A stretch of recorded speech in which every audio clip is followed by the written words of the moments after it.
There are houses that hold memories, and then there are houses that hold secrets so dark, so carefully buried, that even the walls seem to whisper warnings to anyone who dares come too close. Deep in the heart of Adams County, Mississippi, on a stretch of land where the Spanish moss hangs like gray curtains from ancient oak trees, the ruins of one such house still stand today. Locals call it Belmore, but that name, like so much else about this place, was a lie. A carefully constructed lie. A lie that for nearly 20 years was protected by something far more cruel than law. It was protected by terror, because inside those walls, more than 200 enslaved men, women, and children learned a rule before they learned anything else. They learned that the family who claimed to own them had another name, a real name, a name buried under blood and bribery in another state. And they learned that anyone who spoke that name out loud would vanish, not be sold, not be sent away, vanish. What you are about to hear is not a legend invented to scare children. It is a story reconstructed from court records that were sealed for over a century, from oral histories preserved across 5 generations of descendants, and from a metal box buried beneath the floorboards of a burning library in 1863. This is the story of the mansion of the forbidden name, of the people who paid the highest price to remember the truth, and of how, in the end, that truth refused to die. Stay with me until the end, because what was uncovered in the final chapter will change the way you look at every plantation house you have ever seen in a photograph. And in the comments, I want to know what you would have done if you had been the one to find those documents. In the spring of 1841, a long convoy of wagons rolled into Adams County, Mississippi. The wagons carried furniture from Charleston, crates of French wine, a grand piano, and behind them, chained 2 by 2 in the dust of the road, more than 80 human beings. At the head of the convoy rode a tall man in his early 50s, his beard neatly trimmed, his eyes the color of cold river water. His name, he told the new neighbors, was Edmund Holloway. He was, he said, a gentleman planter from the low country of South Carolina, recently widowed, seeking a fresh start in the rich cotton lands along the Mississippi River. Within 2 years, Edmund Holloway had built one of the most magnificent estates in the entire region. He called it Belmore, which he said meant beautiful land in a language he never quite specified. The mansion rose 3 stories into the humid Mississippi sky. 12 white columns lined its front, each one carved from solid cypress and painted to look like marble. The gardens were laid out in perfect geometric patterns, modeled after the great estates of Virginia. There were stables for racehorses, a smokehouse the size of a small church, a private chapel where Edmund Holloway prayed every Sunday morning before riding into Natchez to attend the Baptist church in town. By 1845, he had been appointed a county magistrate.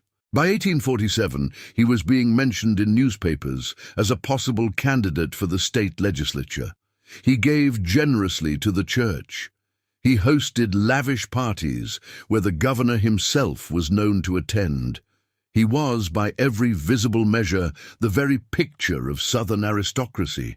But behind the great house, in the rows of small wooden cabins where the enslaved community lived, a different picture was forming. The older men and women who had been brought from Charleston knew things. They remembered things. They remembered a different name, a name that had been spoken in fear in the slave quarters of another plantation, hundreds of miles away, a name connected to a death that had never been properly investigated, a name that, if the right people in South Carolina ever heard it again, would bring federal marshals to the gates of Belmore. That name was never to be spoken. Edmund Holloway had made that rule clear within hours of arriving on the new land. He had gathered every enslaved person in the yard before the mansion was even finished. and he had told them, in a voice as calm as still water, that the first one of them who ever uttered his old name would be dealt with in a way that would make the others wish they had never been born. And for almost 2 years no one spoke, until the night of the great thunderstorm in October of 1843. Her name was Ada. She was perhaps 30 years old, a tall woman with a quiet voice, and hands that had once been trained to play the harp in her former mistress's parlour in Charleston. Ada had a son, a boy of about 10 named James, whose father had been sold away 2 years before the move to Mississippi. Ada was known among the enslaved community as a woman who never forgot. And on that October night, with the rain hammering against the cypress shingles of her cabin, Ada made a mistake that would change everything. She was speaking to a new arrival, a young woman who had been purchased only weeks before from a trader in Natchez. The young woman had been asking questions, innocent questions, the kind a frightened person asks when trying to understand their new world. And Ada, perhaps because she pitied her, perhaps because she had carried the weight of silence for too long, leaned close and whispered the truth. She whispered the old name. She whispered what Edmund Holloway had done in Charleston. And she whispered the name of the dead man whose land and human property now belonged to the man calling himself Holloway. By morning, Ada was gone. Her cabin door stood open. Her bed was empty. Her son James was sitting on the dirt floor, holding his mother's headscarf, his eyes wide and dry, because he had already learned that on this plantation tears were a luxury that could get you killed. Edmund Holloway announced that Ada had been sold in the night to a trader passing through to New Orleans. No one believed him, but no one said so. And the rain kept falling on Belmore for 3 more days. Years passed. The rule held. The rule was reinforced not by speeches, but by absences. A man who muttered something in his sleep was found dead the next morning, his body said to have been kicked by a horse. A woman who wept too loudly at the loss of her child was sent to the fields and never seen again. The pattern was always the same. There was always an explanation. There was never a body. By 1851, 10 years after the Holloway family arrived in Mississippi, the enslaved community at Belmore had developed an entire language of silence. They communicated with their eyes, with the tilt of a head, with the choice of which hymn to sing while working in the cotton rows. The old name, the forbidden name, was never spoken. But it was never forgotten. The boy James, son of Ada, had grown into a young man of 18 by then. He worked in the stables. He was tall like his mother, with the same quiet voice and the same memory that refused to let things go. And in that same year, a new presence entered the great house that would change everything. Her name was Caroline Holloway. She was the youngest daughter of Edmund Holloway, born in Mississippi, raised in the great house, 12 years old in 1851, and possessed of a strange, stubborn kindness that her father could neither understand nor stamp out. Caroline had befriended a boy named Thomas. Thomas was the son of Ruth, the head laundress, and he was about Caroline's age. They had played together as small children, the way children sometimes do when the rules of the world have not yet hardened around them. And Caroline, in defiance of every law in the state of Mississippi, had taught Thomas to read. She did it in secret, in the corner of the kitchen pantry, with pages torn from her own primers. By the time Thomas was 15, he could read better than most of the white overseers on the plantation. No one knew, not Ruth, not Edmund Holloway, not the other enslaved people in the quarters. It was a secret held by 2 children who had no idea what kind of weapon they had forged. And then, in the summer of 1856, Edmund Holloway ordered that the roof of the great house be repaired. He chose Thomas, now 19 years old and known for being careful with his hands, to do the work in the upper rooms. Thomas was sent into the attic to inspect the rafters. And in a far corner of that attic, behind a cracked cedar chest covered in 2 decades of dust, Thomas found a wooden box. Inside the box were papers, yellowed, brittle, but readable. There were letters. There were land deeds. There was a death certificate. And there was a document, written in the hand of a lawyer in Charleston, South Carolina, that explained in careful legal language how a man named Edmund Burwell had paid a substantial sum to have his name legally changed to Edmund Holloway in the year 1840. The reason given was vague. The truth between the lines was clear. Edmund Burwell was a man wanted for questioning in the death of his business partner, a man named Alistair Pendleton. The investigation had been quietly dropped after several officials in Charleston received unexpected gifts. The Pendleton plantation, including its land and its enslaved people, had passed into the hands of Edmund Burwell 3 weeks before the body was discovered floating in the Ashley River. Thomas sat in the hot, dark attic of the great house with the papers in his trembling hands, and he understood. He understood why his people were not allowed to speak the old name. He understood what had happened to Ada. He understood what would happen to him if he was ever seen holding these papers. He put them back, he closed the box, he went down from the attic, and he made a decision that would cost him everything. He told his mother. Now, before we go on, I want to pause and ask you something. Imagine yourself standing in that attic, holding papers that could destroy the most powerful family in the county, knowing that simply possessing them is a death sentence. What would you have done? Would you have spoken? Would you have stayed silent? Tell me in the comments right now what you think you would have done. I read every single one, and your answers shape the way I tell these stories.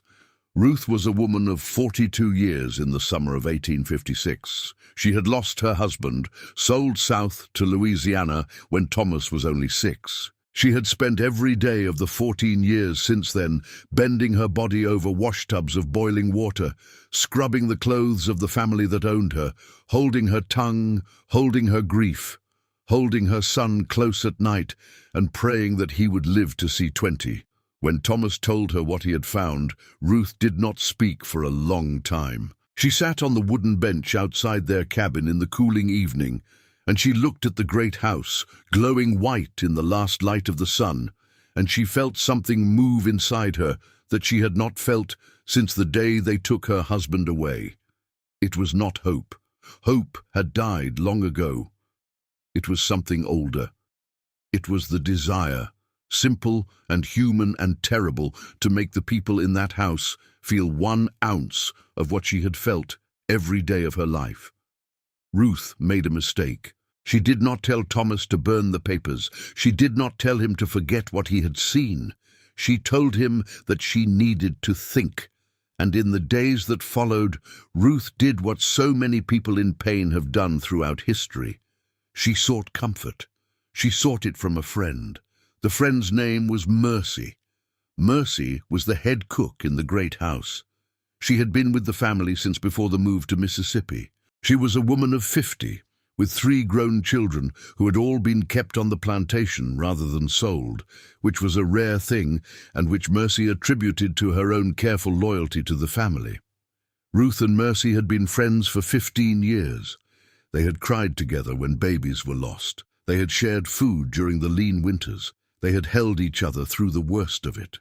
And one quiet afternoon in late August, while shelling peas behind the smokehouse, Ruth leaned close to Mercy and told her everything. She told her about the papers. She told her about the old name. She told her about Thomas finding the box. She told her, with her voice breaking, that she did not know what to do.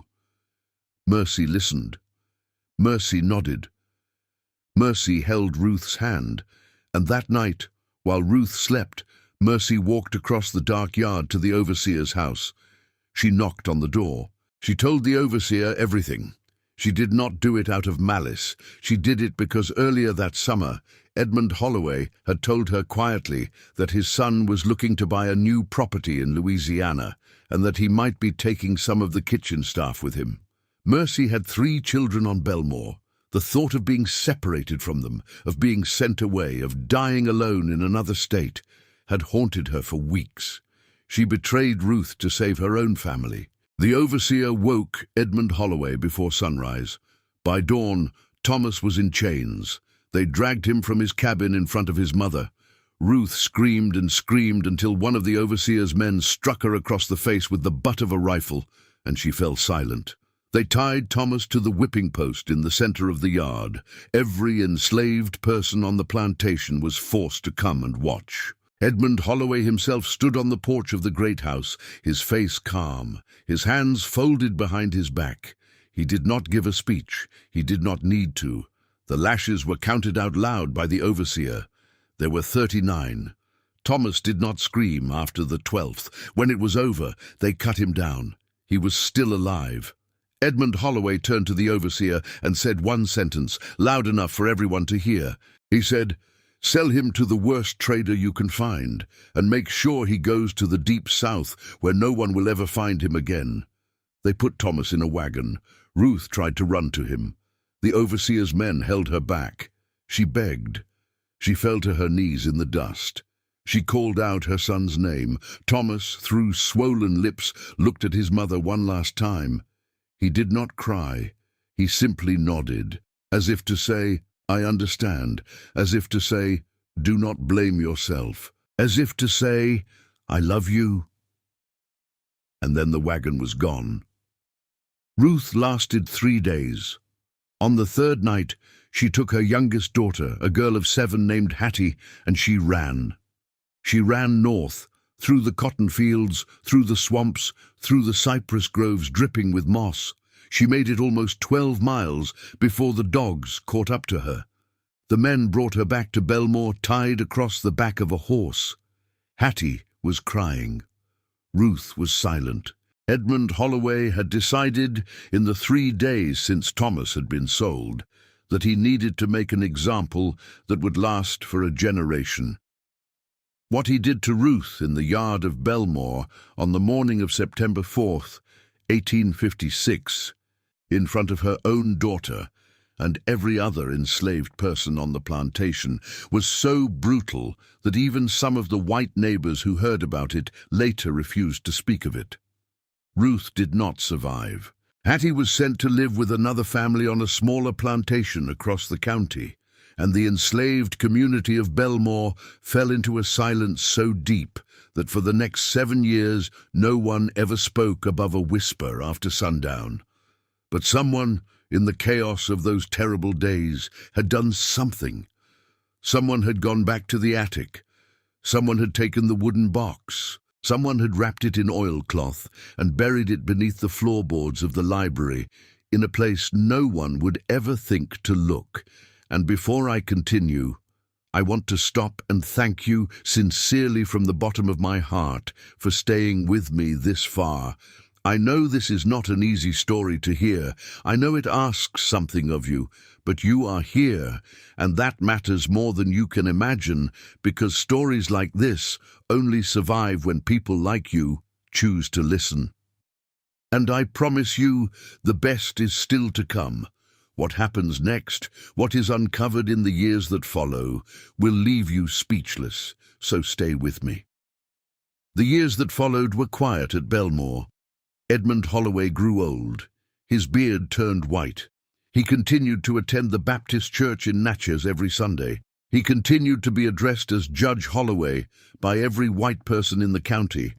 His son, Edmund Jr., took over more of the daily management of the plantation. His daughter, Caroline, the girl who had once taught a boy named Thomas how to read, was sent away to a finishing school in Virginia in 1857, and she never returned to Mississippi.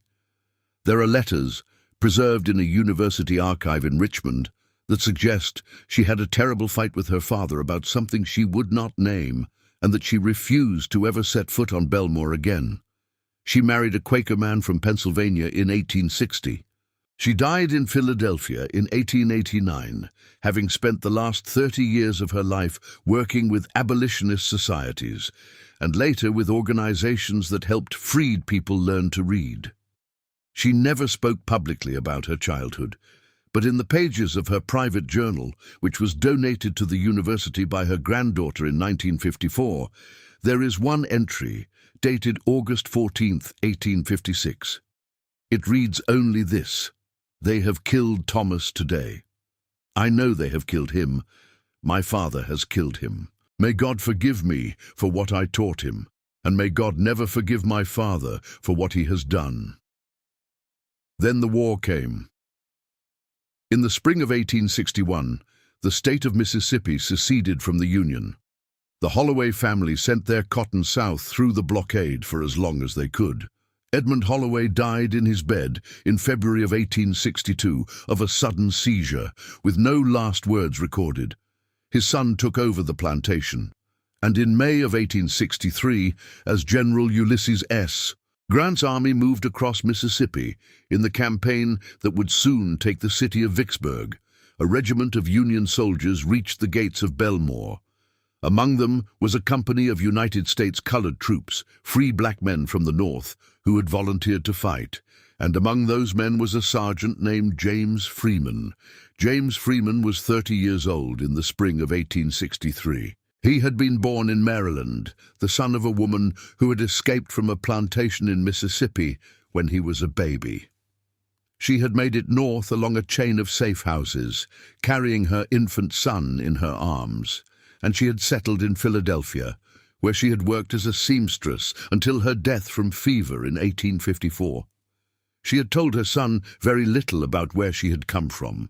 She had told him only that she had run from a place called Belmore, that she had run because she had spoken a name she should not have spoken, and that she had escaped on a night of great thunder when the dogs could not catch her scent. She had never told him her real name. She had called herself Sarah, the name she had taken when she reached the North.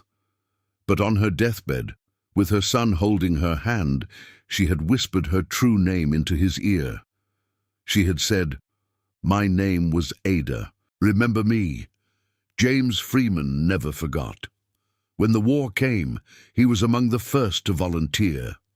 When his regiment was sent south, he requested again and again to be assigned to Mississippi. And on the morning of May 11th, 1863, he stood at the gates of the very plantation his mother had escaped from 30 years before. The White family had fled days earlier, taking what they could carry, leaving behind the elderly enslaved people who could not be moved quickly. Edmund Jr. and his wife had loaded wagons with silver and clothing and ridden hard for Alabama. The great house stood empty. James Freeman walked through the front door of the mansion his mother had been forced to serve in. He walked through the parlor, the dining room, the great curving staircase, and he walked into the library. The library was being looted by other soldiers when he arrived. Books were being torn from the shelves. A desk had been overturned. And in the corner of the room, where a floorboard had been ripped up by a soldier looking for hidden valuables, James Freeman saw something. He saw the corner of an oilcloth bundle. He bent down. He pulled it free. He carried it outside into the bright Mississippi sunlight, and he opened it on the steps of the great house. Inside, he found the papers Thomas had found 7 years earlier. He found the letters. He found the death certificate. He found the document of the name change. And he found something else, something that had been added later, in a different hand, perhaps by the same person who had hidden the box. He found a single piece of paper, folded carefully, on which someone had written, in shaky letters, a list of names. 23 names. Beside each name was a date. Beside each date was a single word. The word was disposed. James Freeman read the list. The first name on the list was Ada. The date beside her name was October 14th, 1843. Beside her name, in the same shaky hand, someone had written, "She was my friend. She did not deserve what they did to her. I saw them carry her into the swamp. I have carried this for 13 years. Whoever finds this, please remember her name." James Freeman sat down on the steps of Belmore with the papers in his hands and the list of his mother's name on his knee. and he wept. He wept for the mother he had lost. He wept for the 22 other names on the list, the people whose families had been told they were sold, but who had instead been murdered and buried in a swamp behind the great house. He wept for the woman who had spent 13 years of her enslaved life keeping a secret list, hoping that one day someone would find it. And when he stopped weeping, James Freeman did 3 things. He took the papers and the list, and he sent them, by military courier, to a journalist friend in Philadelphia. He gave the address of the swamp to the commanding officer of his regiment and asked that it be searched, and he set fire to the great house of Belmore. It burned for 2 days. By the time the flames died down, only the 12 columns of the front porch remained standing. They stand there to this day. The story should have ended there. The papers should have been published. The names should have been spoken. Justice of a kind should have come. But the war was long, and the country was tired. And when the war ended, the papers James Freeman had sent north sat in a drawer in a Philadelphia newspaper office, forgotten, while the country tried to stitch itself back together. The journalist who had received them died of cholera in 1867. His papers were boxed up and sent to a cousin in Boston. The cousin put them in an attic. They sat there for almost 60 years. James Freeman himself survived the war. He returned to Philadelphia. He married. He had 4 children. He worked as a schoolteacher in a black school in the city until his death in 1901. He told his children the story of his mother, Ada. He told them the names on the list. But he was only one man, and the country had decided to forget.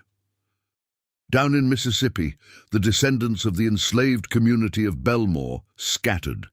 Some stayed in Adams County, some went north, some went west, and some carried the story with them, passing it from grandmother to granddaughter, from grandfather to grandson, in whispers around kitchen tables, in cabins and tenements and farmhouses across the country. One of those granddaughters was named Clara. Clara was born in 1881 in a small house outside Natchez. Her great-great-grandmother had been Ruth, the laundress who had been killed in the yard of Belmore in 1856. Clara's mother had told her the story when she was 8 years old. Clara had decided in that moment that she would never let it die. Clara became a school teacher. She taught in a one-room schoolhouse for black children in rural Mississippi for 46 years. And in her spare time, in the evenings, on weekends, during her summer vacations, Clara traveled across the South with a notebook and a pencil. And she sat with the oldest people she could find, the ones who had been children during slavery, and she wrote down their stories. She filled 17 notebooks. Many of those stories were about Belmore. The old people remembered. They remembered Ada. They remembered Ruth. They remembered Thomas. They remembered the night of the thunderstorm and the morning of the whipping. They remembered the secret list that someone, no one quite knew who, had kept for 13 years. Clara wrote it all down. She tried in the 1930s to find a publisher for the stories. No one was interested. She wrapped the notebooks in waxed paper. She put them in a wooden trunk. She told her daughter where they were. She died in 1953. The trunk sat in an attic in Natchez for another 30 years. And then, in 1983, a young historian from a university in Atlanta, working on a project about plantation life in the Mississippi Delta, was given a lead by a librarian who remembered an old woman who used to come in asking for help with research. He found Clara's granddaughter. He was given the trunk. And in the spring of 1984, that same historian, working with another scholar at a university in Boston, made the connection. He matched the names in Clara's notebooks to the names on the list that James Freeman had sent north in 1863. Which had finally been donated to the Boston University by a great-grandnephew of the long-dead journalist. The 2 pieces, separated for 121 years, came together, and the full story of Belmore was finally told. The historians wrote a book. The book was published in 1989.